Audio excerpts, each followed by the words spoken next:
እግዚአብሔር ይመስገን ኩልና ሕጁን ጋብ ሰላም በደሃና ቤት አምላክ መጻኹም ኩልኩም ቅዱሳን እግዚአብሔር ይባረክ ዚህ ምሕረት እግዚአብሔር እዩ ስለዚህ እግዚአብሔር ከመስገን ይገባናይ ሁላይ በዘለና ጊዜ ንዘለኸ ጊዜ ዘይ ምስተውዓል ሽነት ይዝመሰል ሐቀይዶ እንደዚህ መጽሐፍ ቅዱስ ከዛረውን ኩሉ ጊዜ አዲኩም ከመነበማት በርከ ማዓስ ዘይኮነ ከመይ ብጥንቃቀነ እዚ ጊዜ እንታይ ግብሮ ይሉ ተመልኮት ወይሉ ኺጅምርን ከሎ ግን ቅንያቱ እንታይ ይሉ ፍይሉ ስለዚህ እግዚአብሔር መስገን እነዚህ ዘለና ክፉ ቅንያት አብ ዝኾነ ይኹን ንዘሎ ክፉ ቅንያት ዘይምስተውዓል መጽሐፍ ቅዱስ ሽነት ይዝብሎ ስለዚህ እግዚአብሔር ንድብና ኩሉ ጊዜ እንታይ ገብሮ ብዛዕባ ዘሎ ኩነታት ከንሐስብ ከንቆሖ አምላክ ይርዳና ሓደ ጊዜ ከምቲ መጽሐፍ ቅዱስ ንቤተ እስራኤል ተጻሕፈሎም እንዳራአዩ ዘይሪኡ እና ሰምዑ ዘይሰምዑ ይኸውን ነገሩ ግን ከምኦም ዘይኮና ንሕና እና ርኤና ንርኢ እና ሰማዕዳንማ እንሰምዕ ህዝብ ይኹን ግባና እግዚአብሔር ይመስገን ክብርና አምላክ ይኹን ስለዚህ ደጊሜ ሕጁን ቦይ ብሩኻት እንኳዕ በሰላም በደሃና ቤተ አምላክ መጻኹም ጌታ ኢየሱስ ይፍቅረኩም ክብርና አምላክ ይሁን ለዚህ ደቅና ብዛ መድረኽ ከዲቡን ከለው አብልበይ ዝመጸት ቃል ከንብብሞ ካብኡ ናብትና ኢሎም አንቲ ሐሳብና ከንሐልፍ ኢሳይያስ ምዕራፍ 3 ዘሎ ሐሳብ ከንብብ እግዚአብሔር ይመስገን ሳፍ አድርባዕተ ብርሃንኪ ወጽዩ ክብር እግዚአብሔር ካ መጽይልኪ እሞ ተንሲ ብርሂ እነሆ ጸልማት ንምድሪ ተቃድማ ንህዝብታት የጎልብቦም ግናኸ እግዚአብሔር ኣብ ልዕሌኺ ክወጽእ ክብሩውን ኣብ ልዕሌኺ ክረአዩ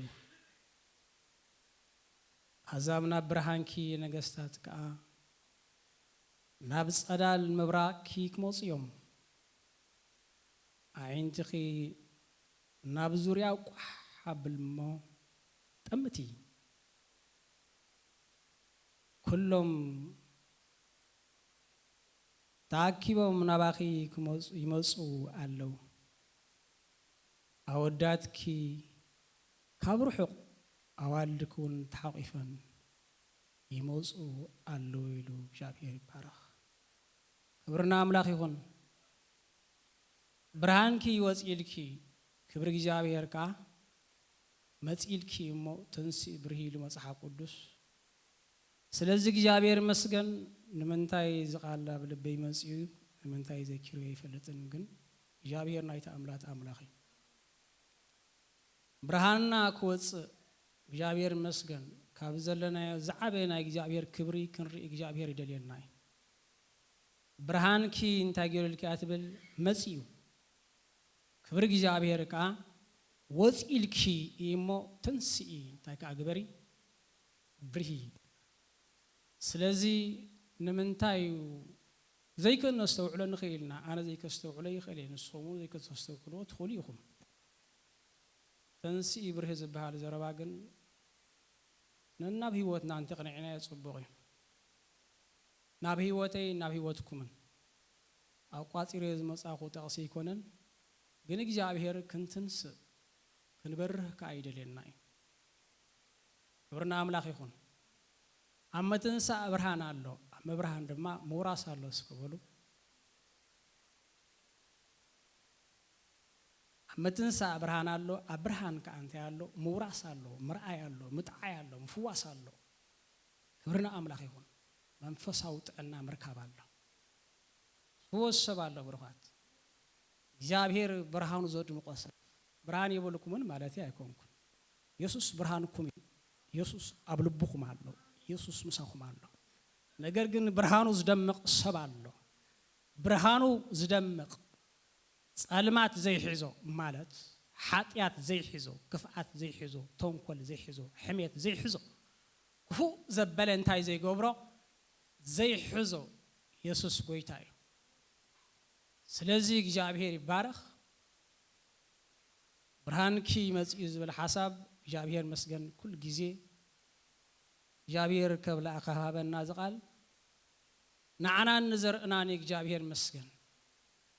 زقرم نجاري خا كابز برهان زتلا عليه بمودة تفقد 4 دحر إنا أودات كن أولد كن يدك جابير مسجن سلازي زحق أفو ودات الله ويا زحق أفا ديتات الله زحق أفا حات الله أودات أولد كابي كابرحق زوع عملاق جابير مسجن جابير برهان أنت بريهو تزبره برهان نوداتن نوالدن كابرحق أنت يجبرم كزوعهم كابرحق كم صم أنت اللو حيل اللو يسوع قويتاي سلازي كبرنا أملاق يكون زبرهان الزي أبي وتنا ناوسخي خيد زبرهان الزي أب زمننا ناوسخي خيد كبرنا أملاق يكون نايلهم معنتي حسابنا ون أبو سياس معرف 53 نزول حسابيهم لذي كلنا سياس معرف 53 نجنسل كافقدي شوعات كافقدي عسر تخل تزولو بحادي حبيرنا خنبوينا جابير مسكن سياس معرف 53 كاب شوعات كساب مودعته مكرا صقبي رؤسو أوارده عفون أي كفتن كمتي نام محرد جيز خبكب جنشل كم تابك المقصة سق أتبل بقيع عفو أي كفتن كاب تقعاتن فردن توسدي كام مدري هيوان كم تقرص كاب تولدو من حسبه بمخنيات جبن حزبي تقذفه إكي زي جبري حصد كا أو أفو زي ترخبي كنصوص مقابرو مسترسي أن جبرو بموت جنا مسحب تام كونه جابير جنا بمكرا قمش شوفتوه نفسون مسوات حتيات مصوفيا زرئي خرئي معالتاتو خنوح إيو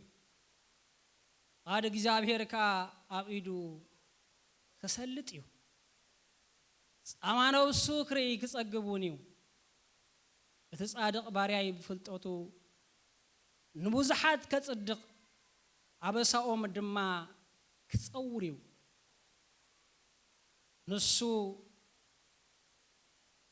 نفسو نموت سرزو فيا مسبدل لنجات كا سلة تقصره سلازي جريء مس عبيتي كمقولة مركون مس حيالات كمكاليو جناخه حاتيات بزحات صوره ما أنتي بدلني تاسك أنتي جبره جناخه حاتيات بزحات صوره ما أنتي بدلني تاسك أنتي جبره لمنه سلازي جابير مسجن أمانوس وزبل حساب لما أنتي نرينا جابير بارخ أنتي زبل حساب أمانوس كبلو أنا أمانة بسينا يسوس كبلو جابير مس الساعاتكم أمانة نفسي نايمان يقوم أمانة نفسو نايسوس نسخي أما نفسي نايمان يقوم أما نفسي نايسوس يقوم نفس مالت انتاي مالتيو هيوت مالتيو ناي هيوتو ناي موتو ناي تبجاون نوتو انتاينا أما إينا سرزق جابير مسجن قويتا يسوس أبكنداكم رزمته نابزي درجازي انتاي متان قبرنا متان كبس حنا إلى جابير مسجن سلازي نحنا نايمانينا أما نفسي نايسوسينا أما نفسو ختصقب إلو جابير مسجن تتصادق باريا انت حقبر أما نفسو ختصقب زبل فقد 10 حارز الاريوا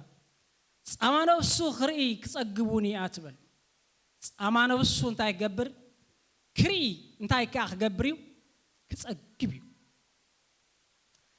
صاما مسواتو كري انتاي كاخ قبريو كتصقبيو صاما ناي مقراس سغون ناي مفساس دومون كري ريدو ما انتاي قبري كتصقبيو እግዚአብሔር ይመስገን ስለዚህ በአር نحنا انا نسخمن صاما نفسي نا يسوسينا صاما مسواتو صاما نايت كل زخفلو مكرا صاما نايت كل اخطف استبحللو اخريل اشخ تدفالو نحنا اينا እግዚአብሔር ይመስገን نمنتا يسوس بز كل مكرا حالفلنا نحسب حسبه يسوس بز كل مكرا ز حلفه نز كل مكرا دما انتي زغبرو اموداتا ز حمششو نعنا متى نابز درجه ز خبصحنا يدي كال ولا حنت علامه ينه علامه مسواتي ناي غويتا يسوس نعاي نعخمن انتي متى نغبرنا ابزي اخبصحنا صامانوس انتي متى نغبر متى نكري اسم እግዚአብሔር ካብ ዘላለም ዘላለም ይባረክ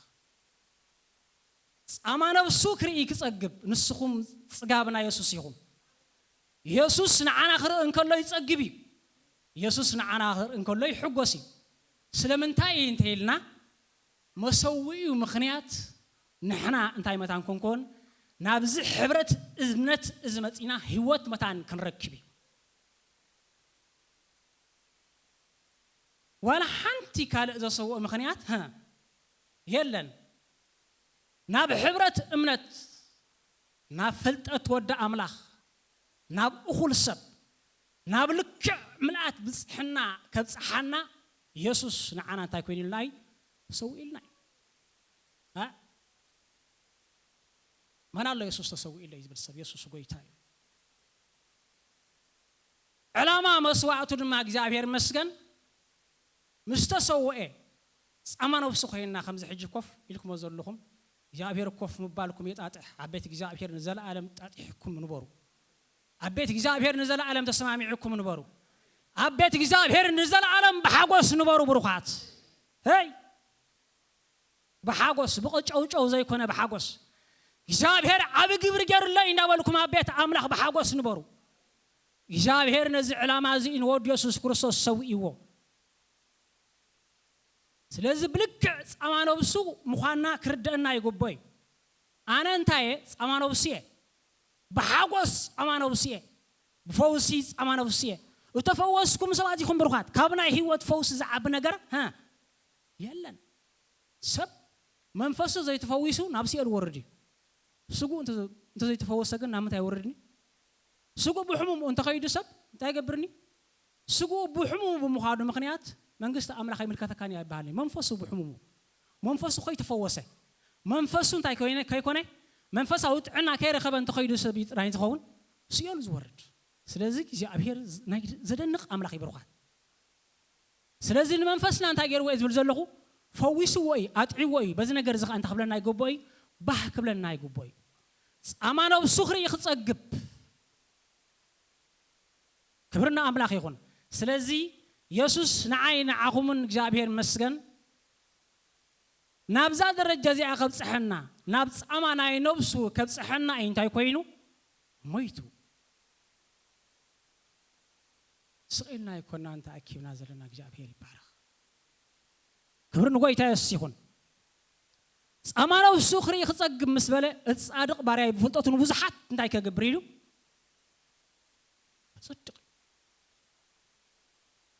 ፍልጠቱ ትበልቃል ሓዘለ ይኹም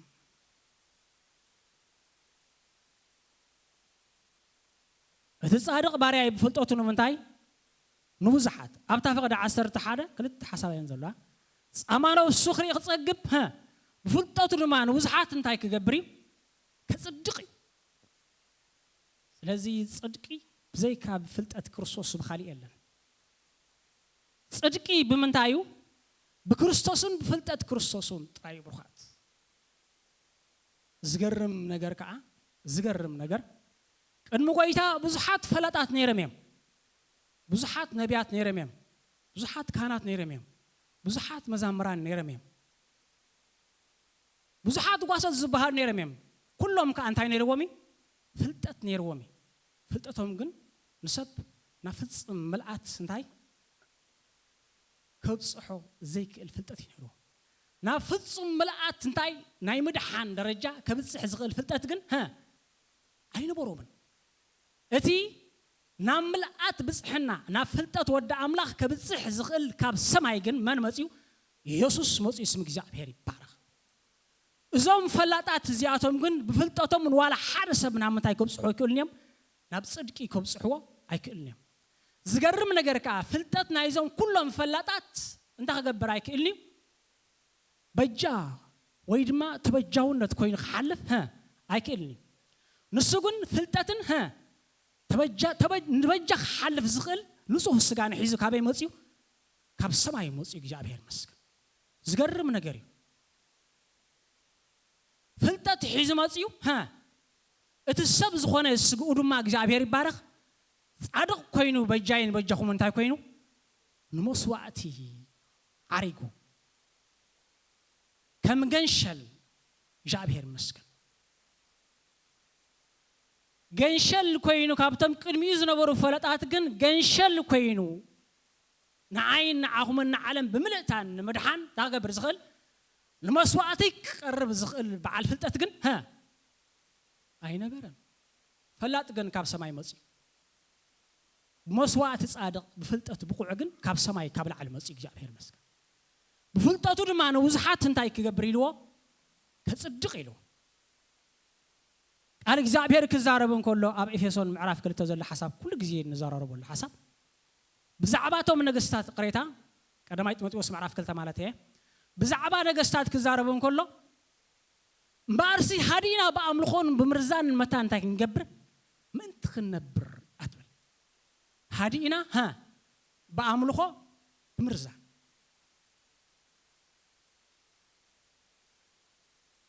ቀዳማይ ጢሞቴዎስ ምዕራፍ 2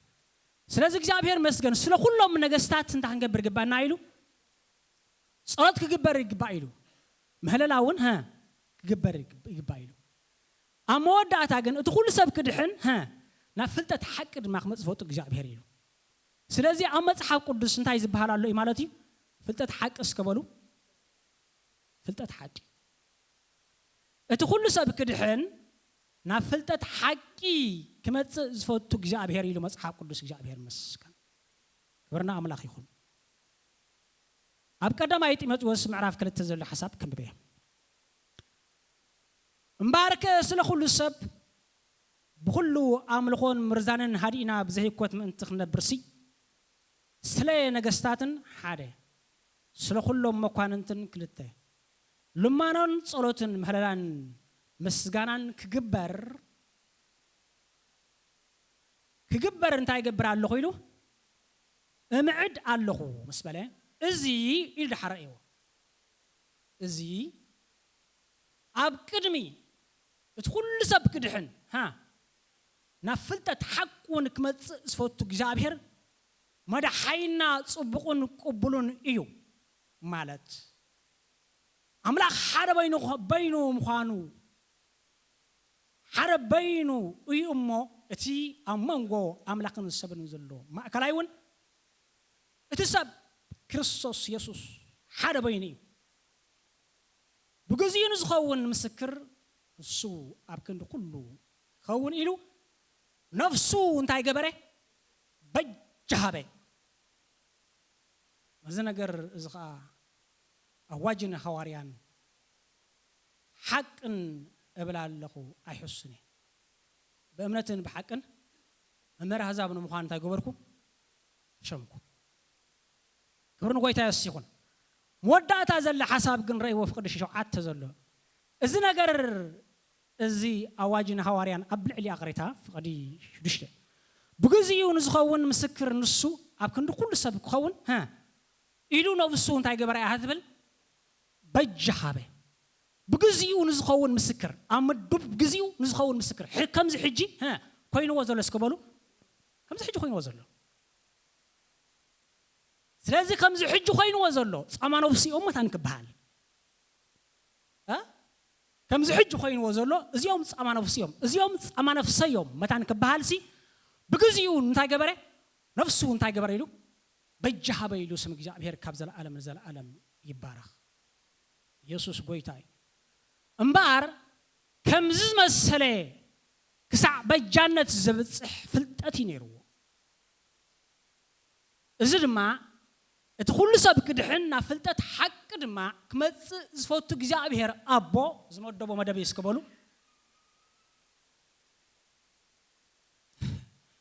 እዚ መደብ እዚ እዚ መስዋዕት እዚ እቲ ኩሉ ሰብ ክድሕን ናብ ፍልጠት ሓቅ ድማ ክመጽእ ዝፈቱ እግዚአብሔር አቦ ዝመደቦ መደብ ጻማኖብስ ኹትኮኒ ጻማኖብስ ኹትኮን ጻማኖብስ ኹንኮንሲ እግዚአብሔር እንታይ ዝገበሮ ዝመደቦ መደብ እግዚአብሔር እንታይ ዝገበሮ ኣብ ኣጀንዳ ዘስፈሮ መደብ አምላኺ አምላኽ መስ አጀንዳ እግዚአብሔር እዚ ዝገርም ግን ፍልጠት ሓቂ ዝበሃል መጽሓፍ ቅዱስ ኣሎ ሓዘን ኢኹም ብዛዕባ ፍልጠት ንዛረብ ስለዘልና ፍልጠት ሓቂ ዝበሃል መጽሓፍ ቅዱስ ኣሎ ኩሎም ፍልጠታት ግን ስሞም እንታዩ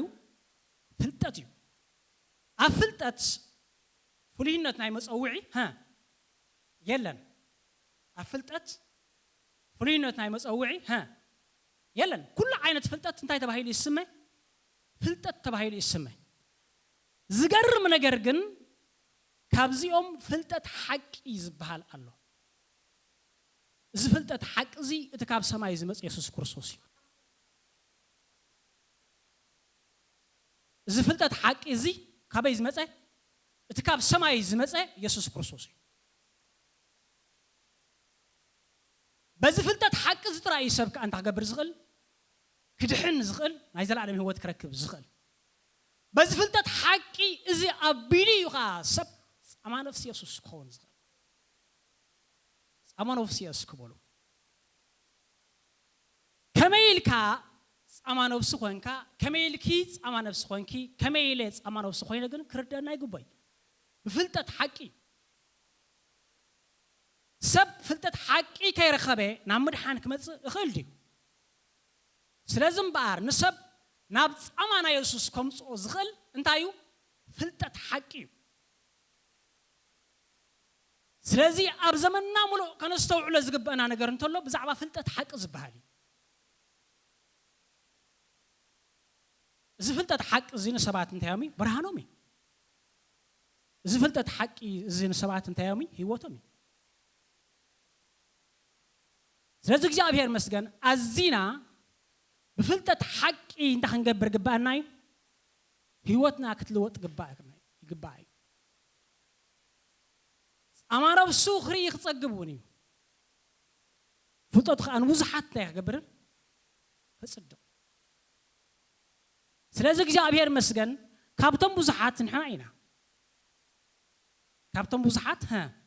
نحن عينا نسو نسأل ما تنازبرها يسوس كبري يخلنا ونأتوك قال እግዚአብሔር كزاربون كله بزعبا برهان بزغرم زربات زاري بلو اب قدما اب كلاي قرنطوس معرف 4 كلاي قرنطوس معرف 4 كلاي قرنطوس معرف 4 كم زبل حساب نركب كاف قد حدا خنبوبه اب قدما املاخ نحلنا كل سب نتحقي إن جلسنا له نفسنا نعقب إمبر بتوم كل كي تمال لسنا نقام الأملاخون حساوي كي جبرنايو نتي ناينوري حب نجر حاجنا علونا سلازي محرت كم زوردنا إذا أقول قلت إذا كاب تلونا عين حللن إنا وتوانجلنا سور انتخونا خا عبتم طفي تصوره تي برهان وانجيل ناي كبري كريستوس نسخة مثل أملاخ منتي خيبرها اللومسي أملاخ خزع عالم زيا نحسب أتم زي أمونو أعرو مالت كريستوس يسوس كم قويتا نرسنا قنام انت يسوس كم جزءاتكم غيرنا أمبر رأسنا أيكوننا نسبق زلونا حازون حجي هذا لنا يا حساب زيايا أتي عبد الماسي برهاني براه زبل أملاخ نصو إيمو نبرهان فلتت ناي أملاخ كبري بجد يسوع كريستوس أبلبنا أبرو أبد الماسي انتهي زبله بربحان يبرح زمله منيو أملاخ بعلي زقرمي بروحات سلزي كابد المات زوز أنا أبد المات إنكلنا انتهي زقبرلنا برهان زبرهالنا أملاخ أبد الماسي برهان يبرح زبله منيلو أملاخ سلزي يسوس كابزت المات ازي اوصي صامانو سخون كون ابقعنا زلو خبري له صامانو سي نبل زلناس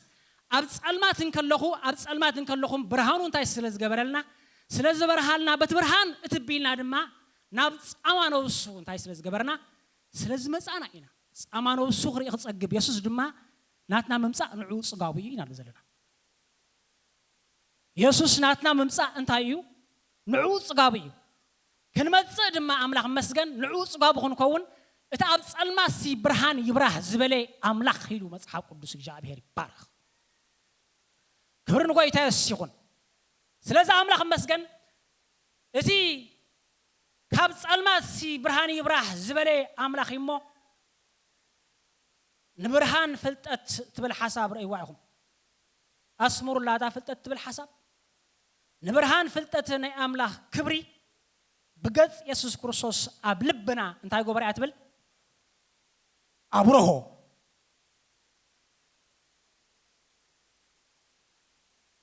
نبرهان فلتت سمك جابير استبارك يكون بمن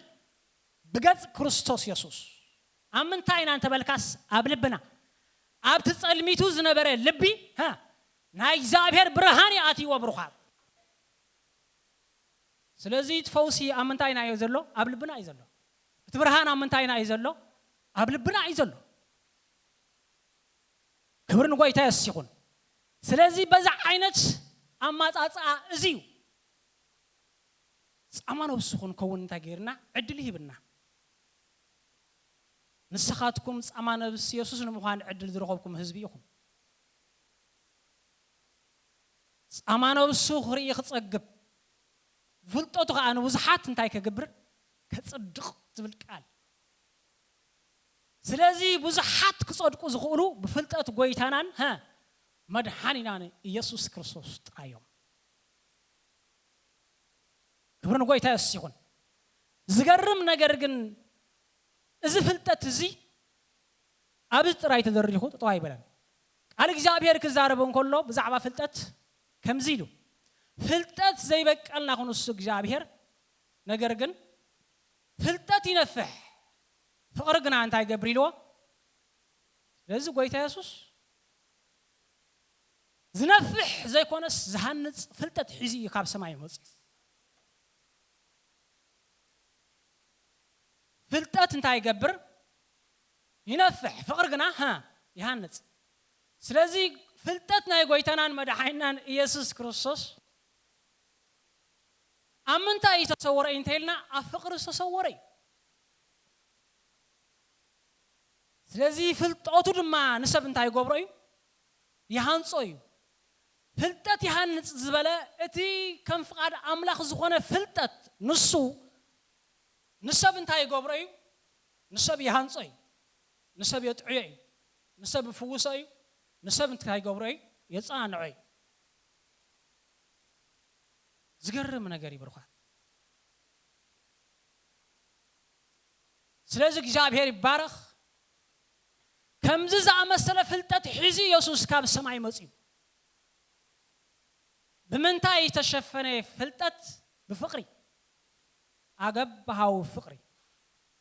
ንሰብ እንታይ ዝገብሮ ናይ መድሓን ዕድል ዝህቦ ፍቅሪ ዝተሸፈነ ፍቅሪ ዝተጎልበበ ፍልጠት ሒዚ ካብ ሰማይ እንታይ ኮይኑ መጽኡ ስለዚህ ብፍልጠቱ ብዙሓት ከጽድቕ ኣብ ዘመናት ሙሉእ ካብዞም ኩሎም ኣብ መጽሓፍ ቅዱስ ቅድሚ ጎይታን ድሕሪ ጎይታን ኣገልግሎቶም ዘገልገሉ ኣገልግሎት ዘገልገሉ ብፍልጠቶም እንታይ ይገብሩ መድሓን ከምጽኡ ብፍልጠቶም ከዓ ጽድቂ ከምጽኡ ዝብል ሓንቲ ይረክብና እዚ ግን ብፍልጠቱ እንታይ ዝገብር ጽድቂ ዝህብ መናት ባድ ብፍልጠት እንዳትገብር ትኽእል ኢኻ መንገዲ ጽድቂ ክትነግር ትኽእል ኢኻ ነቲ ፍልጠት እቲ ማለት ነቲ ንስኻት ነግሮን ትዛረቦን ዘለኻ ተቐቢሎሞ ንስ ኢየሱስ ስለ ዝኾነ እንታይ ክረኽቡ እዮም ጽድቂ ክረኽቡ እዮም ምክንያቱ ኣብኡ እንታይ ኣሎ ንብዙሓት ዘጽድቕ ምስጢር ተሰዊሩ ስለ ዘሎ ብፍልጠቱ ንምንታይ ይገብር እዩ ንብዙሓት እንታይ ይገብር እዩ ከጽድቕ እዩ ንሒደት ኣይኮነን ብፍልጠቱ ንኽንደይ ከጽድቕ እዩ ንሰለስተ ንኣርባዕተ ኣይኮነን ትዘረባ ንብዙሓት ግን እንታይ ይገብር እዩ ከጽድቕ እዩ ስለዚህ ዝፍልጠት እዚ ንዓይ ንዓኹም ጥራይ ዘይኮነ ንዓለም ብምልእታ እንታ ክገብራ ዝኽእል ናይ ጽድቂ ዕድል ክህባ ዝኽእል ፍልጠት እዩ ዝገርም ንዓለም ብምልእታ እንታይ ዝባ ናይ ጽድቂ ዕድል ክህብ ዝኽእል ፍልጠት እዩ ስለዚህ እግዚአብሔር መስገን በዚ ፍልጠት እዚ ግን ኣዝያ ህይወትና እንታ ክትገብር ግባእ እዩ ክትዓቢ ግባእ እዩ ብርኳት ክርስቶስ እዚ ኩሉ ዝዛረብ ዘሎ ኣምላኽ መስገን ኣብ ህይወትና ሓደ ጉዳይ ስለደለ እዩ መጽሓፍ ቅዱስ ክዛረብ እንከሎ ክርስቶስ ብእምነት ኣብ ልብኹም እንታይ ይገብር ምን ትሓድር ኤፌሶን ምዕራፍ 3 ኤፌሶን ምዕራፍ 3 ካብ ፍቅዲ 14-15 ክንብዮ ተሓሳብ መታን ክርደና ጽብቅ እዩ ምእንቲ ዝውን ናብቲ ኣብ ሰማያትን ኣብ ምድርን ዘሎ ኩሉ ወለዶታት ካብኡ ስም ኣቦ ብብርከይ እምብርከኽ ኣለኹ ብመንፈሱ ኣብቲ ናይ ውሽጢ ሰብ ብሓይሊ ምእንቲ ክትብርትዑ ከምቲ ሃብቲ ክብሩ ክህበኩም እጽሊ ኣለኹ ብመንፈሱ ኣበይ ስለዚህ እግዚአብሔር ይባረክ ከምዚ ዝኣመሰለ ፍልጠት ሒዚ ኢየሱስ ካብ ሰማይ መጽኡ ብምንታይ ተሸፈነ ፍልጠት ብፍቅሪ ኣገባሃው ፍቅሪ ንሰብ እንታይ ዝገብሮ ናይ መድሓን ዕድል ዝህቦ ፍቅሪ ዝተሸፈነ ፍቅሪ ዝተጎልበበ ፍልጠት ሒዚ ካብ ሰማይ እንታይ ኮይኑ መጽኡ ስለዚህ ብፍልጠቱ ብዙሓት ከጽድቕ ኣብ ዘመናት ሙሉእ ካብዞም ኩሎም ኣብ መጽሓፍ ቅዱስ ቅድሚ ጎይታን ድሕሪ ጎይታን ኣገልግሎቶም ዘገልገሉ ኣገልግሎት ዘገልገሉ ብፍልጠቶም እንታይ ይገብሩ መድሓን ከምጽኡ ብፍልጠቶም ከዓ ጽድቂ ከምጽኡ ዝብል ሓንቲ ይረክብና እዚ ግን ብፍልጠቱ እንታይ ዝገብር ጽድቂ ዝህብ መናት ባድ ብፍልጠት እንዳትገብር ትኽእል ኢኻ መንገዲ ጽድቂ ክትነግር ትኽእል ኢኻ ነቲ ፍልጠት እቲ ማለት ነቲ ንስኻት ነግሮን ትዛረቦን ዘለኻ ተቐቢሎሞ ንስ ኢየሱስ ስለ ዝኾነ እንታይ ክረኽቡ እዮም ጽድቂ ክረኽቡ እዮም ምክንያቱ ኣብኡ እንታይ ኣሎ ንብዙሓት ዘጽድቕ ምስጢር ተሰዊሩ ስለ ዘሎ ብፍልጠቱ ንምንታይ ይገብር እዩ ንብዙሓት እንታይ ይገብር እዩ ከጽድቕ እዩ ንሒደት ኣይኮነን ብፍልጠቱ ንኽንደይ ከጽድቕ እዩ ንሰለስተ ንኣርባዕተ ኣይኮነን ትዘረባ ንብዙሓት ግን እንታይ ይገብር እዩ ከጽድቕ እዩ ስለዚህ ዝፍልጠት እዚ ንዓይ ንዓኹም ጥራይ ዘይኮነ ንዓለም ብምልእታ እንታ ክገብራ ዝኽእል ናይ ጽድቂ ዕድል ክህባ ዝኽእል ፍልጠት እዩ ዝገርም ንዓለም ብምልእታ እንታይ ዝባ ናይ ጽድቂ ዕድል ክህብ ዝኽእል ፍልጠት እዩ ስለዚህ እግዚአብሔር መስገን በዚ ፍልጠት እዚ ግን ኣዝያ ህይወትና እንታ ክትገብር ግባእ እዩ ክትዓቢ ግባእ እዩ ብርኳት ክርስቶስ እዚ ኩሉ ዝዛረብ ዘሎ ኣምላኽ መስገን ኣብ ህይወትና ሓደ ጉዳይ ስለደለ እዩ መጽሐፍ ቅዱስ ከዛረበን ከሎ ክርስቶስ በእምነት ኣብ ልብኩም እንተ ታይገብር ምን ተሓድር ኤፌሶን ምዕራፍ 3 ካብ ፍቅዲ 14-15 ክንብየት ሓሳብ መታን ክርደና ጽብገሩ ምንቱ ዝውን ናብቲ ኣብ ሰማያትን ኣብ ምድርን ዘሎ ኩሉ ወለዶታት ካብኡ ስምዕ ኣቦ ብብርከይ እምብርከኽ ኣለኹ መንፈሱ ኣብትናይ ውሽጥ ሰብ ብሓይሊ ምእንቲ ክትብርትዑ ከምቲ ሃብቲ ክብሩ ክህበኩም እጽሊ ኣለኹ በመንፈሱ ኣበይ ኣብትናይ ውሽጥ ሰብ ብሓይሊ ምእንቲ እንታይ ክትገብሩ ምእንቲ ክትብርትዑ ስለዚህ እግዚአብሔር መስገን ኣብዚ መንፈስ እዚ እንታይ ኣሎ ፍልጠት ኣምላኽ ኣሎ ኣብዚ መንፈስ እዚ ፈውስ ኣምላኽ ኣሎ ኣብዚ መንፈስ እዚ ብርሃን ኣምላኽ ኣሎ ስለዚህ በኃይል መታን እንታይ ክትገብሩ መታን ክትብርትዑ ኣበይ ኣብትናይ ውሽጥ ሰብ ስለዚህ ሰብ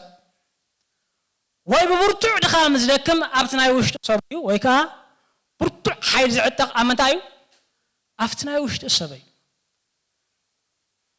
ወይ ትሰዓር ወይ ትስዕር ኣመንታዩ ኣብትናይ ውሽጥ ሰብ ካይ ሐዋርያ ጳውሎስ ግን እግዚአብሔር ይባርኮ ተረዲዎ ኣብትናይ ውሽጥ ሰቦም ክብርትዑ እንታይ ገይሩሎም ተንበርኪ ይጸልይሎም ናበይ ናብቲ ኩሉ ዝኽእል ኣምላኽ ናብቲ ኩሉ ዝኽእል ኣምላኽ ተንበርኪ እግዚአብሔር መስገን ኣብትናይ ውሽጥ ሰቦም ክብርትዑ ኢሉ እግዚአብሔር ኣብትናይ ውሽጥ ሰብኩም ክትብርትዑ ሓይሉ ይልቀልኩም ብርኻት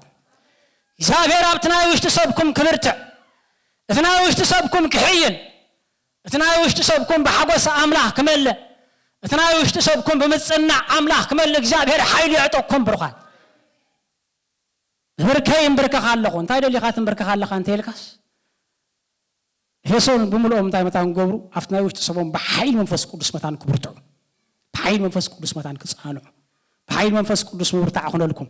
በኃይል መንፈስ ቅዱስ ኣብ ህይወትኩም ጽናዕ ይኹን በኃይል መንፈስ ቅዱስ ምስጋር ይኹነልኩም በኃይል መንፈስ ቅዱስ በኃይል መውጻእ ይኹነልኩም ብርኻት ኣብትናይ ውሽጥ ሰብኩም ብናይ እግዚአብሔር ኃይል መንፈስ ቅዱስ ተመሉ ኣብትናይ ውሽጥ ሰቦም መታን ክብርትዑ እግዚአብሔር መስገን ሃሌሉያ ስለዚህ እንታይ ይገብር ኣለኹ እጽልል ኣለኹ ምስ በለ 17 ክርስቶስ ኣብ ልብኩም በእምነት ምእንቲ ክሓድር ሕዝን ኢኹም ዋና ሓሳብና 17 ክርስቶስ ኣብ ልብኩም በእምነት ምእንቲ ክሓድር ኣብ ፍቅሪ ስሩ ሰሪድኩምን ተሰሪድኩምን ራይኹም እንድሕር ዳ ጻማኖብሱ ምዃንና ተረዲና ክርስቶስ በእምነት ኣብ ልብና ክሓድር ጉባይ ክርስቶስ ኣብ ልብኩም በእምነት ምእንቲ ክሓድር ኣብ ፍቅሪ ድማ ስሩ ሰሪድኩምን ተሰሪድኩምን እዩ ዝገርም ነገር ይብርኻት ስለዚህ ክርስቶስ ብዝርዳእና ዓይነት ናብራ በእምነት ኣብ ልብና ክሓድር ይጉባይ በእምነት ኣብ ልብና ይሓድር ተደቂስካስ ክርስቶስ ምሳኻ ተንተንሲእካ ክርስቶስ ምሳኻ እንተ በሊዕካ ክርስቶስ ምሳኻ እንተ ሰቲኻ ክርስቶስ ምሳኻ ኣብ ኩሉን ብኩሉን ኩሉ ግዜ ክርስቶስ ምሳኻ ማለት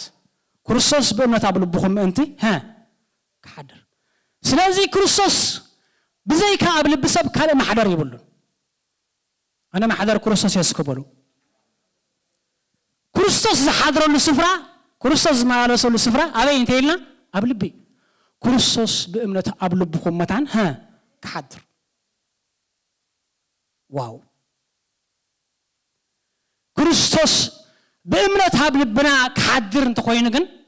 ኣብዚ ዘለና ደረጃ እዩ ዝኾነ ሰብ ክመጽእ ዘለዎ ሰብ ብፍልጠት ኣምላኽ ከይድሓነ ክርስቶስ በእምነት ኣብ ልቡ ክሓድር ኣይክእልኒ ፍልጠቱን ብዙሓት ከድሕን ዝብል ሓሳብ ንርኢ ዘለና ስለዚህ ክርስቶስ ኣብ ልብ ሰብ ክሓድር ተኾይኑ ሰብ ፍልጠት ኣምላኽ ኣቢና መን ክመጽእ ክላለዎ ናብ ክርስቶስ ክመጽእ ክላለዎ ናብ ክርስቶስ ምስ መጸ በእምነት ድማ ክርስቶስ ኣመን ይሓድር ኣብኡ ኣብቲ በእምነት ናብ ክርስቶስ ዝመጽእ ዘሎ ሰብ ክርስቶስ በእምነት ኣብ ልቡ እንታይ ይገብር ይሓድር ዝገርም ነገር ምሕዳር ጥራይ ዘይኮነ ግን ኣብኡ እንታይ ክንገብር ኢሉ መጽሓፍ ቅዱስ ኣምላኽ መስገን ሱር ክንሰድድ ክርስቶስ ኣብ ልብኩም በእምነት መን ትሓድር ምስ በለ ኣብ ፍቕሪ ሱር ሰሪድኩምን ተሰሪድኩምን ሓደ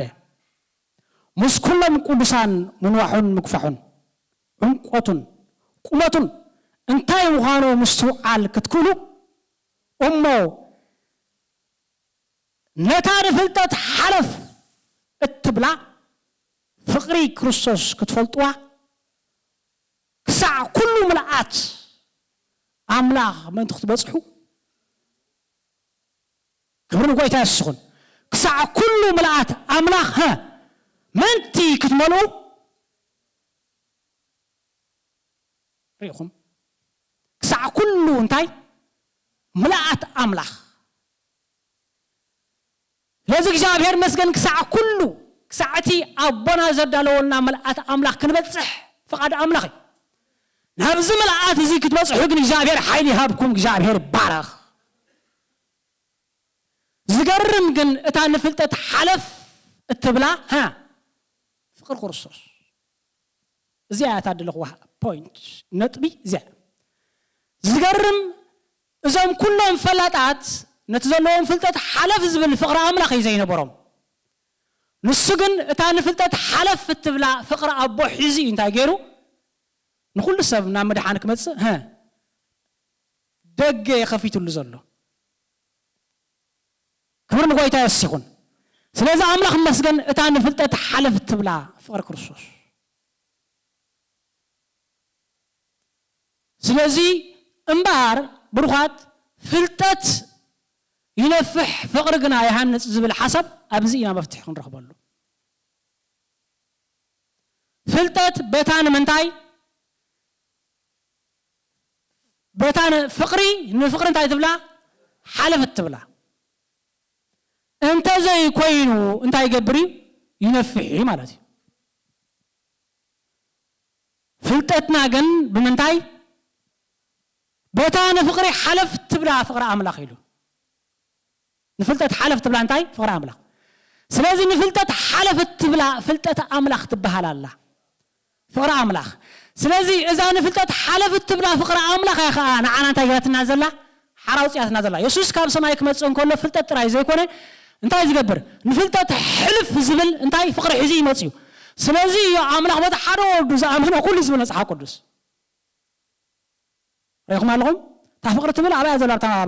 ዮሃንስ እያ ዘላ ስለዚ ኣምላኽ መስገን ንፍልጠት ሓለፍ ትብላ ፍቅሪ ሒዙ ስለዝመጸ እታ ንፍልጠት ሓለፍ ትብላ ፍቅሪ ናይ ኣቦ እንታይ ክትገብሮ እንከላ ክሳዕ መስዋዕቲ ክትብጽሑ እንከላ ኢና ንርኢ በታ ሓደ ወዱ ዝኣመነ ኩሉ ናይ ዘለዓለም ህይወት ክረክብ እምበር ከይጠፍእሲ ሓደ ወዱ እንታይ በጃ እዚኣ ሓዝዋ ኢኹም ሓደ ወዱ በጃ ክሳዕ ትብል ሓሳብ ረእይዋ ክሳዕ በጃነት ዘብጽሖ ነገር እንተ ነይሩ እቲ ንፍልጠት ሓለፍ ዝብል ሰማያዊ ፍቅሪ ሒዙ ስለዝመጸ እዩ ምስጢር ማለት እዩ ረዚ ካብ ካልእ ፍልጠት ፍልይ ዘብሎ ሰማያዊ ፍልጠት ኣብ ዝንህበልኩም ዝገርም እዩ ኣፍካ ቤትካ ክሳዕ ተንብር ዝገርም ፍልጠት ብፍቅሪ ኣምላኽ እንታይ ዝኾነ ዘቐደመ ፍቅሪ ፍልጠት ናይ እግዚአብሔር ፍቅሪ ዘቐደመ እንታይ ፍልጠት ስለዚ ኣብ ከምዚ ዓይነት ተሰወረተ ህይወት ክህልወና ይግባእ እዩ ፍልጠትና ኣብ ምንታይ ኣብ ፍቅሪ ኣምላኽ ተሰረተ ፍልጠት ኣብ ምሕረት ኣምላኽ ኢና ንብል ዘለና ኣብ ለውሃት ኣምላኽ ኣብ ትሕትና ኣምላኽ እንታይ ዝኾነ ተሰወረ ፍልጠት ክህልወና ይግባእ እዩ ኣምላኽ መስገን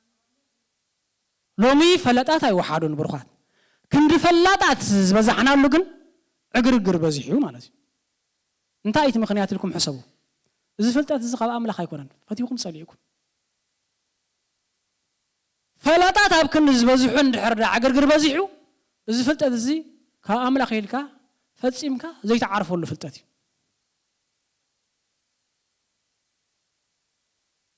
زي عرفي مالتي ببحري يكوات حقنيا ወንጌል ዕግርግር ዘምጽእ ተኾነ ግን ከም ይኮናል እንተሪና ይኹልና መንፈሳውያን ነው ሰባ ስለዝኾና ወልድ አምላክ ስለዝኾና ከም ይኮናል ማለት حقنيا ወንጌል በባህሪ እንታይ ይገብሪ ዕግርግር ዘምጽእ ገልጠምጥም አለው ይናዕብለው ወይ ነገር ግን ከም ይኮናል ሕጂ ከም ይኮናል ማለት እንታይ ግን ፍልጠት ኣብ ክንዝ ዝበዝሐ ኣብ ክንድ ምድር ብጽድቅ ንመልአ ኣብ ክንድ ምድር ብፎስ ንመልአ ኣብ ክንድ ምድር ብዕርፍት ንመልአ ኣብ ክንድ ምድር ብምድሓን ንመልአስ ዝገርም ነገር ስለዚህ ባር አምላክ መስገን ፈራ አምላክ ዘይብል ፍልጠት ገለማ ይብሑቅ አለው ማለት ነው ስለዚህ ማይብሑቅ ተገብር ጉባይ ካብ ህይወትና ወጽእ ጉባይ ብሩኻት ንፍልጠትና ዘበላሹ ማለት ፍልጠት አምላክ ዘይቀደመ ፈራ አምላክ ዘይቀደመ ፍልጠት ገለ ነገር ማይብሑቅ ስለዘሎ ማይብሑቅ ዝኾነ ነገር ግን ካብ ህይወትና ተገብር ወጽእ ጉባይ ወጽእ ጉባይ ብሩኻት ብሩኻት ንሕና እንድሕር ዳትዒና ኣብዛ ዘለና 10 ንኾኑ 7 ንምድር ብምልታ ዝገርም ነገር ሓደ ሰብ ይዛክል ጎይታ ኢየሱስ ክስዋ እንከሎ ዋጋ ክፍል እንከሎ ነዚ ፍልጠት ሓቂ ዝኽበና እንከሎ ሙሱብ ጎንዶ ሰቀለ የለን ኣጅኻ ንጽድቅኻ ክንሕግዘካ ኢና ኢሉ ተገብሮ ከበራቱ ዕምሱ ተሰቀለ የለን ሓደ ጻድቅ ይዛክል ሓደ ፍርሃት አምላክ ዘለዎ ስለዚህ መጽሐፍ ቅዱስ ምን ሓደ ጻድቅ ክብል ንምድር እንታይ ይገብራ ኢሉ መጽሐፍ ቅዱስ بسلام እንታይ ገብራ እምብራ ስለዚህ እግዚአብሔር ምን ሓደ ጻድቅ ክብል ንምድር እንታይ ዝገብር አምላኺ በሰላም ዘንብር አምላኺ እስከበሉ በሰላም ዘንብር አምላኺ ምን ሓደ ጻድቅ ምን ሓደ ፍልጠቱ እንታይ ዝኾነ በፍቅር አምላክ እንታይ ዝኾነ ዝተጎልበበ በሐቂ እታ ንፍልጠት ሓለፍት ብላ ፍቅር አምላክ ዝመሎ ሓደ ዝመላ ሓንቲ እንተላ بقى ما انتو قبل እግዚአብሔር ንምድሪ በሰላም ከምብራይ መጽሐፍ ቅዱስ ما انت ابراهيم ما انت ዳዊት ما انت ሓንቲ ما انت ሓደ قبل ሓንቲስ ንሱ ጥራይ ከም ይኹን እምበር ንምድሪ በሰላም እንታይ ዝገብር አምላክ ዘንብር አምላክ ክብር ንጎይታ ኢየሱስ ይኹን ስለዚህ እግዚአብሔር መስገን አዚና ነዚ ነገር እዚ ከነስተውዕሎ ይግባና ይብሩኻት ክርስቶስ በእምነት አበል ብናመታን ካድር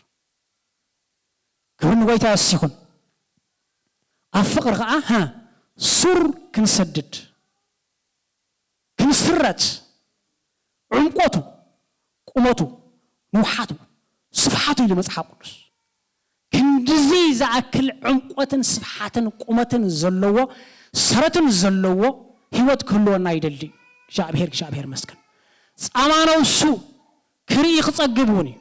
እዚ ነገር ዝንተለና ይጎይታ ኢየሱስ ኩሉ ጊዜ ንዓና ክሪአና እንከሎ በጻማናው ሱ ባህ ዝብሎ ዝገርም ይብሩኻት ጻማናው ሱ እናተባሃልካን ከለኻን ድሕርዳ መጽረፍ ይኾንካ መንቀፍ ይኾንካ በቃ በጻማናው ሱ ኩሉ ዝሕጎስ በጻማናው ሱ ይጉይ ናብነት ስርሑ ጻማናው ሱኹም ጻማ ጻዕርኹም ገንዘብ ወሰዱ ጻማ ጻዕርኹም ወርሓው ደመዝኩም ተቀበሉ እዚ ደመዝ ብዘይ ጠቅም ተጠፉ ያግሄኩምን ዋይ ወርሕም ሙሉ ስራሕ ኮን ገንዘበይ ኮንቱ ጠፊያ በቃ ረሃጽኩም ኣብ ኩንቱ መጥፎ ግን ንዓኹም ታገብረኩም የጉሄኩም ጻማና ይጻዕርኹም ጻማና ይረሃጽኩም ዋጋ ከፊልኩም ሪኢኹም ርድርት ክሳዕ ዝብለኩም ስለዚህ ኣብ ወርሕ ምስ መጸ ብኩንቱ እንድሕር ጠፊዩ እግዚአብሔር ካብ ጥፋት ይሓልኹም ኣይጉህን ይጉህን በር ስለዚህ ጎይታ ኢየሱስ ከዓ ክንድዚ ዋጋ ከፊልና ይብሩኻት ስለዚህ ጻማና ይተዋጋ ዝኸፈሉ ያ ንሕና አባና እንድሕርዳ ከምዚ ዝኣመሰለ ዝተለወጠ ህይወት ዘይርዩ እንታይ ገብሪ የጉየ ዋይዞም ደቀይ ጻማ ነፍሰይ እንዳበልኩም ሲ ታዮም ዳወይ ጻማ ነፍሰይ እንዳበልኩም አስታ ሳኮ ጻማ ነፍሰይ ሳኮ ጻማ ነፍሰይ ግን ክሪአን ኮለኹ አነ በእምነት አብልባይ ሓደርኩም ዘሎ አፍቅር ክርስቶስ አፍቅር አባይ አቦይ አፍቅር መንፈስ ቅዱስን ከአንተ ገበረ ተዘለ አይጽንቀን ዘሎ እግዚአብሔር መስገን በሁሉ ነገር አብትናቱ ዘበለ ክንጸንዕ ዕድልና ጎይታ ኢየሱስ ዋጋ ዝኸፈለልና ኣብቲ ናቱ ዘበለ መታን እንታይ ክንገብር متان كنصنع إلو أبت حسابو أبت فقادو متان تاين قبر متان تطو كنبلي إجابير مسكن يبرن قويتا يسيخون ስለዚህ እግዚአብሔር ባረክ አዚና በዚህ ነገር እዚ ህይወትና ክትልወጥ ግባእ ስም እግዚአብሔር ካብ ዘለዓለም ዘለዓለም ብሩኽ ይኹን አላህ መስገን ስለዚህ እግዚአብሔር ባረክ ኣብቲ ሓሳብና እንድሕሪና ኣብቲ ኢሳያስ ካብ ቁጥር 10 ሓለ ዘሎ ሓሳብ ንርኢ ዘለና ኣምላኽ መስገን ፍልጠቱ እንታይ ይገብር ብዙሓት ክጽድቕ ዝበል ሓሳብ ኣበሶም ድማ ባዕሉ ክጸውር እያ ትበዘላ ስለዚህ ኣበሳሰብ ክጸውር ዝኽእል ብዘይካ ኢየሱስ ወላ ሓደ የለም ብሩኽ ኣበሶም ከዓ بعلو يصور أبصاكم تصور قويتا يزلكم بروخات شجركم تصور قويتا يزلكم أبغي شجركم تايز قبر شجركم الشكا ولا أبصا مالت حاتيات تخوينو النسو حاتيات تشكيمو حاتيات يقريلو محرت جيرن تايز قبر نعرى أزودي نعرى أزاكوا ليز بالأملاك حاتياتهم كان تايز قبر تصورينو حاتيات كتصور زخل قلنا بزي كاسوس كاله يلا حاتيات عيري أمو حاتيات كا كبيدني خا زي بالتزقرن بهاريو مالتي زقرن بهاريو ربريبه بحاتيات كا دخيمه بعد كتش حجين تايقبرو حاتيات كا نسخة تسكومو زي بالأملاك أبا كبيدن اللوز نقرن تلكاس قفف هالعل شعبهير زخوب دكم نقر يالعل شعبهير زرور بكم زدكم بكم زبلا نجار يلعلو بروحات يسوس قويتاي أيتم صلي كريك يدلني أيتم صلي كريك أيدلني بنك شعبهير نعم صورك خراج فلكاي نعم صوركي خراج فلكاي نعي صوركم خراج فيه نو كتعرفوا حقوقهم قنعي سلازك شعبهير مسكن أمسهم تصوري لك شعبير بارك كم زيزة أمسلي أبسات تصور بعلو تبلك الكال أمسهم كا بعلو انتاي قبري كيت نابت زيبل ريفر زيبل أملاح ريفر زي صحف أملاح ناب دكتور كي دايبل ناب نبي كي دايبل ناب قش كي دايبل نعاهم ريفر أيمل كتوكم يبروحات ريفر زي صحف دكتور يزلكم مالت أنا أقمس لزيبل لي ناب دكتور كستخيتك أنت أجبر أو تفوز أنا مدهاني سلزي بالله ناب دكتور كستخيتك كاب أمدهاني توصل أيبرني مدهاني تالو أبص أم بعلون تأجبر على الصور هاللويا أبص أم تأجبر بعلو صوري بروحات زكرم نكري بروحات إذكو جانا كي تولدن كله تنبيتا وصحفي إتزنا برخلا بس علم بملتا صيرو تسقيرس حجة عندنا مالتي بقى حاتياتنا خمسة علىنا خمسة حنا سبت أمانة وسخم زخنا يعني زارب زلنا بروخات إذا حزوا إيهم منال بعد حجي كم زيل كان كلها خمزيان كله كم زيلان كلنا زخبت نجار نطلقها نعم بعلين تجبرك حجون أيدخلكم أيربربكم أيدخلكم حنساب واقع خفيلة ما كيدا يبلكاني نعم رايح حجة نعم زوش حيل لني زناقف حيل لني زت على حيل لني زبرت حيل لني زبر قوي كايزلو أبسهم بعلو صور أملاح بروحات دخامكم بعلو صور أملاح دخامي بعلو صور أملاح يزلنا أملاح مسكن حنت نجر نخا على بروحات أنا زخبر النجر ألون لذي إنكا بابي زي أتقبلني تقول كي ما مشي بق أي كبير نلو زي أتقبلني بق زي أتقبلني لذي زقبل أملاح لكم تقبلني المبالغ أنت تكبروا أي تحمق أملاح تقبلني نخطب حيلي يعطوكم بروحات تقبلني بق دكم على أو يبلن له أنا فترة لا السخاجن من نجريها حرق جابير قالوا لي يخو حويم سقيلي قبل فترة قالوا لي يخو تاجورم حويم كاو جود وادهم كان تاجورم زغير من نجري بالخات حدقوا جيش ولا يبان قالوا لي يخو تاجورم حويم ስለዚህ እግዚአብሔር እንታይ ዝገብር ኣምላኽ መስገን ጾር ዝቕበል ኣምላኽ ባዕሉ ድማ ሓጢኣት ዝፀውር ኣምላኽ መስገን ኣተዛ ኣምላኽ እዚ ከምኡ ደንቕ ኣምላኽ በቃ ዘይብላ ኣምላኽ እዩ ዘለና ኣበሶኦም ድማ ባዕሉ ክፀውር ኢሉ እግዚአብሔር ይባረኽ ሃሌሉያ ስለዚ ኣበሳ ክፀውር ዝኽእል ካልእ ዋላ ሓደ የለን ሕጂውን ተኾነ ጽባሕውን ተኾነ ሓጢኣት ክንገብር ኣይንተባብዐን ኣምላኽ ኣይተባብዐና ነገር ግን መስገን በዚህ ከምናዮ ብዝተሓለልናዮ መጠን ጠበቃ ኣመና ኣሎ ኣብ ሱኻ ኢየሱስ ክርስቶስ መን እቲ ጻድቕ ጽሑፍ እዩ እግዚአብሔር ይባርኽኩም እቲ ጻድቕ ኢሉ ኣምላኽ መስገን እሱ ኢየሱስ ክርስቶስ እቲ ጻድቕ ብፍልጠቱ ጻድቕ بتمهرت صادق بأملاك النوت صادق بأبان النوت صادق نسو يسوع كريستوس يتي صادق ها نسو أبسنا هتصور نتاعي بقوي أبسنا هتصور نسو بقوي اسم እግዚአብሔር ካብ ዘለዓለም ንዘለዓለም ይባረኽ ሃሌሉያ ስለዚህ ንስኺ ጻማኖ ሲኹም ብሩኻት ጻማኖው ሲኤ በቃ አናና ኢየሱስ ክርስቶስ ጻማይ አናና ኢየሱስ ክርስቶስ እንታይ ጻማይ በቃ ጻማኖው እሱ ህያ በአምላክም ተአሲር ዝልክ ዘሎ ምን ሙኻን ተፈልጥስ ስግዳም ለመንኪ ሱኻ ማይ ህይወት ማህበክ ነይሩ ህይወት ህይዋ ነዛ መንዝራ ብሩኻት ህይወት እኮ ህይዋ ምሳኺ ምን ዛረብ ከም ዘሎ ጥራይ ፍለጥ ፍልጠት እንዲኽባ በፍልጠት እኮ ይሓራ ኸውፃ እትኩሉ ሰብ ክድሕን ናይ ፍልጠት ሓቂ ክመጽእ ስወቱ ክድሕን ሲ ፈቲላ ያዕቆብ ዝበሃል ኣሎ እስኻ ደ ካብ ያዕቆብ ዓቢኻ ካብዚ ኣቦና ያዕቆብ ዝሃበና ዒላ ካብዚ ከምዝን ከምትን ዝገበረ ያዕቆብ ዝበሃል ሰብኣይ እስኻ ተዓቢ ኣይፈለጥክን ዘለኺ ህያ በኣምላኽ እንተ ኣስቲን ዝብለክ ዘሎ መን ምዃኑ እንተትፈልጥስ ንስግዳም ለመንክዮ ንሱ ከዓ ማይ ህይወት ማህበክ ነይሩ ኢልዋ እግዚአብሔር ማይ ህይወት ዝሃበኩም ህዝቢ ኢኹም ማይ ህይወት ይሃብኩም ዝበሃል ነገር የለም ብሩኻት ኣምላኽ ማይ ህይወት ዝሃበኩም ህዝቢ ኢኹም ብሩኻት እግዚአብሔር ማይ ህይወት ዝሃበኩም ህዝቢ ኢኹም እግዚአብሔር ኣብ ልዕሊ ማይ ህይወት ዝውስኾ ሰብ ኣሎ እግዚአብሔር ኣብ ልዕሊ ማይ ህይወት ዝውስኾ ሰብ ኣሎ ኢየሱስ ጎይታይ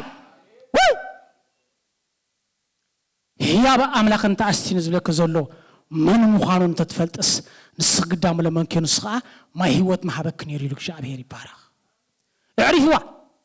سخانه بمخان كار الله خياته الله خياته بس ابد حدش ترجم دحرينا نبي مخان كار رد الله خيات فلت الله خيات واو فلتت حق مصحابه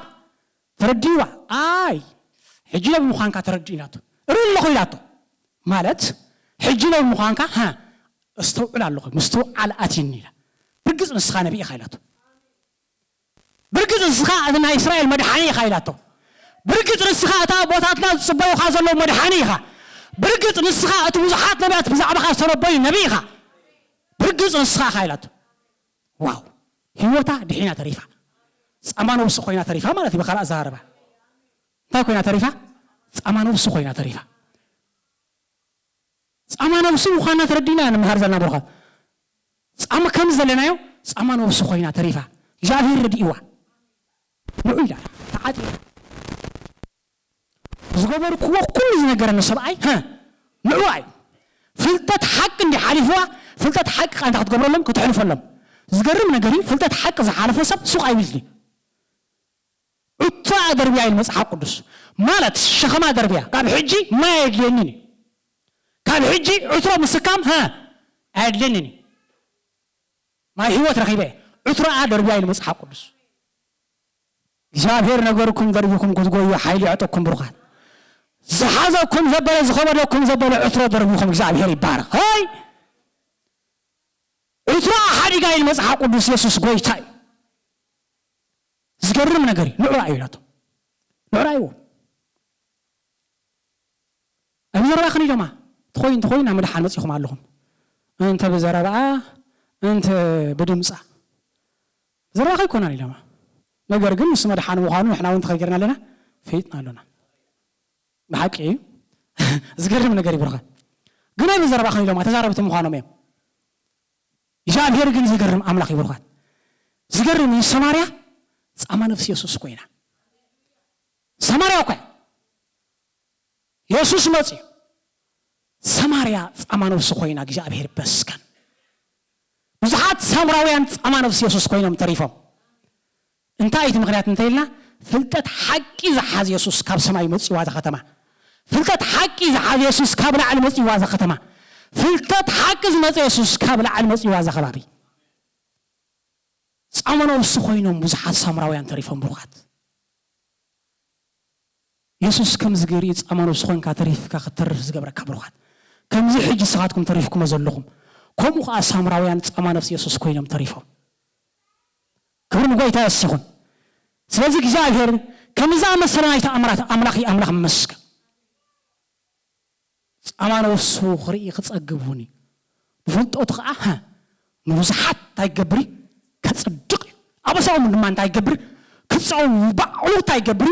ክጻው ውሪ እግዚአብሔር መስከን አበሳና ጽውር ጎይታ ፍልጠት ሓቂ ዝበና ጎይታ ክብር ንጎይታ ይስኹን ስለዚህ እግዚአብሔር ይባረኽ ባዕሉ ክጻውሪ ምስ በለ ከምዚ ኢሉ ነፍሱን ሞት ስለዘወፈያ ምስ በደለኛ ሃትካ ስለተቆጽረ ስለዚህ ግሉስ ግዲው ምስ ምንታይ ምስ ዓበይቲ ክመቆለ ኢሉ ግዲው ምስ መን ምስ ዓበይቲ እዝን ይኹም እንዳወዳና ኢና ግዲው ምስ ዓበይቲ ክመቆለ ምስ በለ ሙርኮ ምስ ሓያላት ታይገብር ክምቀል ኢሉ ግና ኸ ሓጢአት ብዙሓት ጾረ ምን ትበደለኛ ሃትካ አንታ ገበረ ለመነ ኢሉ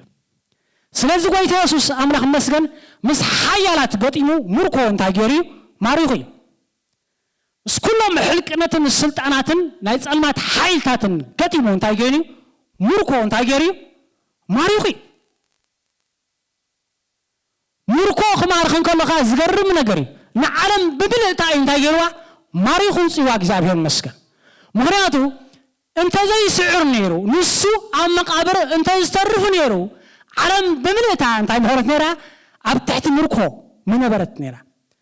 ንሱ ግን ንኩሎም ሕልቅነትን ስልጣናትን ኣጽዋሮም ገፊፉ ብግልፂ ስለዝተሓፈሮም ንዓለም ብምልእታ እንታይ ገይሩዋ ኣምላኽ መስገን ማሪኹ ጽዋ እግዚአብሔር ይባረኽ ስለዚ ምርኮ ማረኸ እዚ ከዓ እንታይ ገበረ ኣብ ኤፌሶን ምዕራፍ 3 ዘሎ ሓሳብ ምዕራፍ 4 ቅሬታ ሙርኮ ማረኸ ንሰማይ ከዓ እንታይ ገበረ እዩ ደይበ እዚ ከዓ ንታሕቲ ምውራዱ ደይኮነን እዩ እግዚአብሔር መስገን እዚስ ንታሕቲ ምውራዱ ዘመልክት ደይኮነን ማለት ንሞቱ ዘመልክት ደይኮነን ኣብ ሞት ወሪዱ ናብ ዓዲ ሞት ወሪዱ ደይኮነን ሙርኮ ማሪኹ ስለዚህ እሱ ኣብ መቃብር ወሪዱ እንታይ ገይሩ ሙርኮ ማሪኹ ይስከበሉ ሙርኮ ማሪኹ ዝገርም ከዓ ንሓደ ንኽልተ ይኮነን ትመስዋዕቲ ንሓደ ንኽልተ ድዩ ንዓለም ብምልእታ ናይ ዓለም ብምልእታ ሙርኮ ማሪኹ እንታይ ገይሩ ስዒሩ ወፂኡ እግዚአብሔር ይባረኽ ስለዚህ ምስ ሓያላን ገጢሙ ሙርኮ ተማቒሉ ኣብ ተቀዳማይ ዝነበረ ናይ ሞት ግጥም ወላ ሓንቲ እንታይ ገበሩን ሙርኮ ተማቒሎም ኣይወሰዱን ንሱ ጥራይ ኣብቲ ናይ ሙርኮ ቦታ መፂኡ ብምሉእት ሙርኮ እንታይ ገይርዎም መንዚዕዎም ኮይዱ ንሶም ግን ጥራዮም ብዘይ ብፅሒት ማለት እዩ ብዘይ ብፅሒት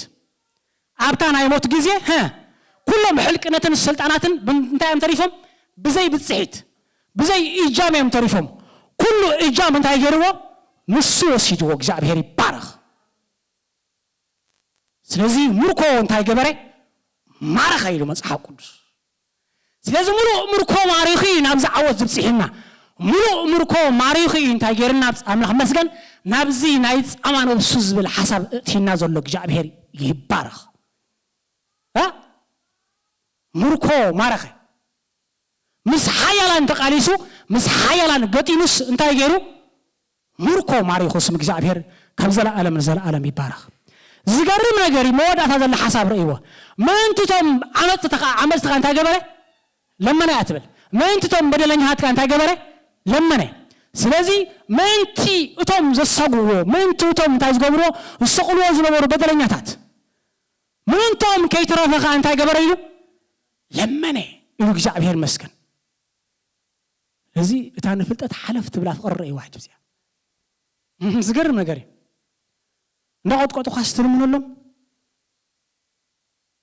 أخلي شو خد في أمراض شوف قاستلم من اللهم